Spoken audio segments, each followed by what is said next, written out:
saya sempat juga meminta klarifikasi ya OCCRRV. Tolong dong kasih buktinya. Kan gitu. Jadi seperti maling menginginkan pembuktian, padahal sebetulnya buat mereka yang ada di depan si maling itu bisa kalau bertanya mana buktinya, gue nyuri maling. Jadi maling yang berhadapan dengan seorang yang lemah, orang yang lemah itu tidak mungkin bertanya, enggak tuh. Jadi begitu yang terjadi itu. Begitu sistem hukum kita ambruk, begitu poin-poin dasar bernegara itu dirusak oleh Pak Jokowi, maka tidak mungkin masyarakat sipil itu menerangkan secara hukum, secara poin-poin demokrasi. Loh, demokrasi udah dirusak, secara hukum kriminal apa buktinya? Yo, hukumnya sudah dikendalikan oleh kekuasaan. Jadi kita berputar-putar di dalam lingkaran kedunguan sebetulnya tuh. Nah, itu justru yang diterabas oleh jurnalis investigasi internasional dan tiba pada kesimpulan bahwa bahkan untuk membuktikan korupsi Jokowi itu tidak lagi diperlukan peralatan hukum. Kenapa? Bukan karena hukumnya tidak penting, tetapi hukumnya sudah dikendalikan dari pusat kekuasaan tuh.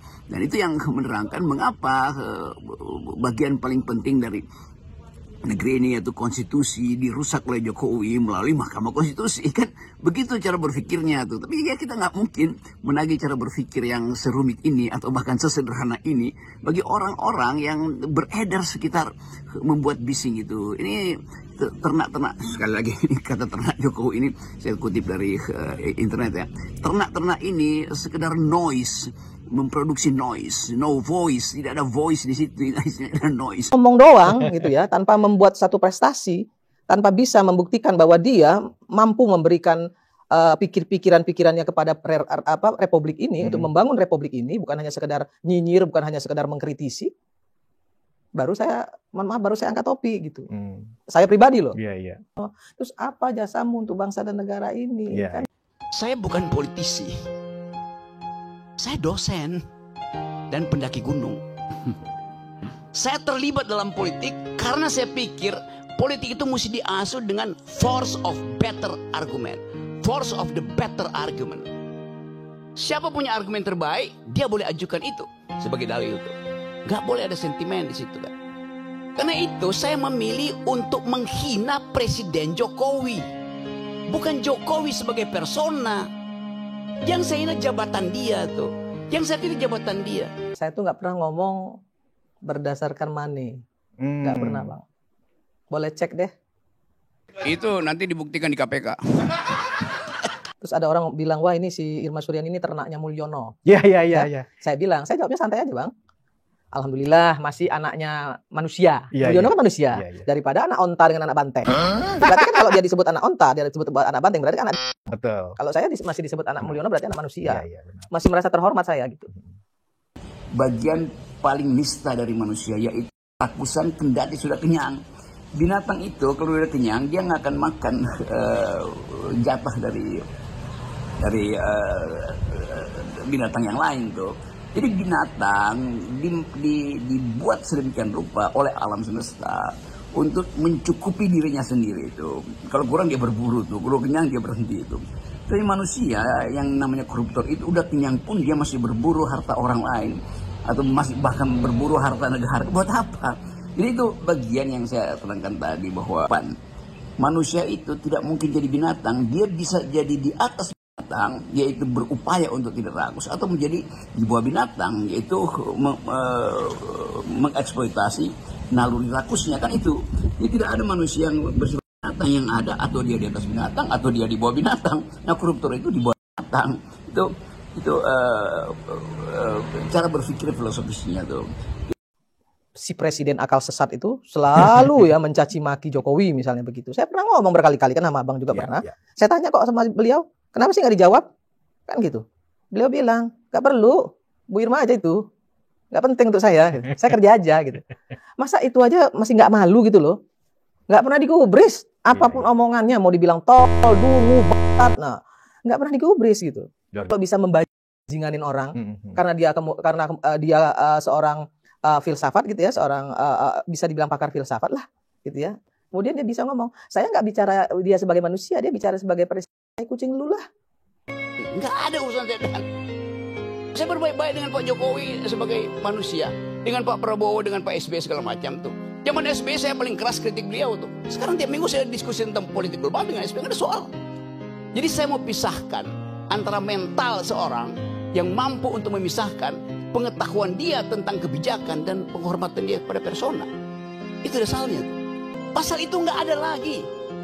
Tidak ada pasal penghinaan presiden. Udah hilang. Siapa yang hilangin? Saya berjuang dari zaman 98 di LBH untuk hilangkan pasal itu. Jadi kalau tanya kenapa Anda caci maki? Pasal itu nggak ada. Kenapa dia? Saya yang kita di LBH Buyung Nasution. Saya penasihat ahli Buyung Nasution dalam soal-soal untuk membereskan demokrasi kita. Jadi dari 98 saya tahu akal pikiran tentang perubahan konstitusi itu. Demikian juga dalam perdebatan. Debat itu adalah kemampuan untuk mengolah argumentasi itu. Itu aja. Sebagai dosen, saya mengajar dari S1 sampai S3. Ayo bayangin coba. Dengan metodologi yang sama itu. Cara berpikir. Jadi bagi saya nggak ada soal itu. Saya akan terus kasih kritik. Saya akan terus kasih argumen. Tapi saya mencintai bangsa ini. Negeri ini saya cintai. Yang saya nggak cintai ada politisi busuk. Yang saya cintai adalah pejabat busuk, presiden busuk, menteri busuk. Ngapain cintain mereka tuh? Mereka umurnya 5 tahun. Bangsa ini umurnya sepanjang hidup. Itu poinnya. Jadi politik bukan the art of the possible. Kemungkinan bukan. Politik adalah the art of attacking the impossible. Yang impossible itu justru kita lenyapkan. Dan balik pada tema hari ini. Kita bicarakan sesuatu yang sebetulnya barang bekas semua nih. Yang kita tahu ini terjadi karena perebutan threshold. Mulailah dengan mengucapkan thresholdnya dibikin 0. Itu harusnya tuh. Supaya ada kesetaraan orang berargumen tuh. Saya sampai pernah ngomong, si cingkring ini gitu ya, Pak Jokowi itu. Ya, bukan orang yang mau membahas hal-hal yang nggak penting kayak gitu. Kalau dia ngomong begitu tuh saya mau bilang apa? Saya sebagai jubir beliau, saya boleh ditanya dapat apa? Saya nggak dapat apa-apa, Bang. Cek aja. Itu nanti dibuktikan di KPK.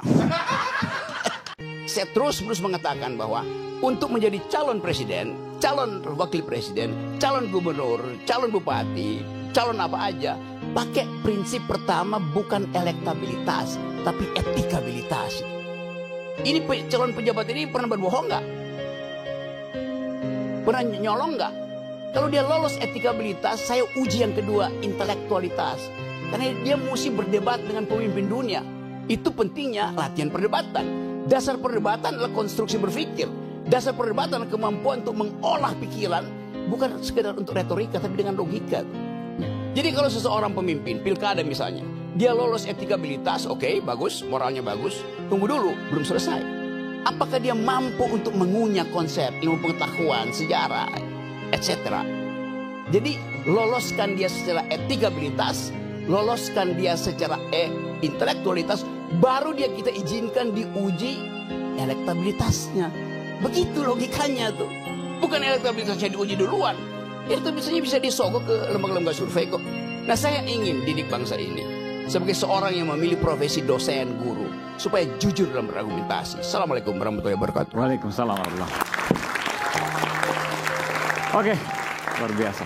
Berikan tanggapannya di kolom komentar. Jangan lupa like dan subscribe jika berkenan. Terima kasih sudah menyimak. Sampai jumpa di konten selanjutnya. Salam Tambirangin Video.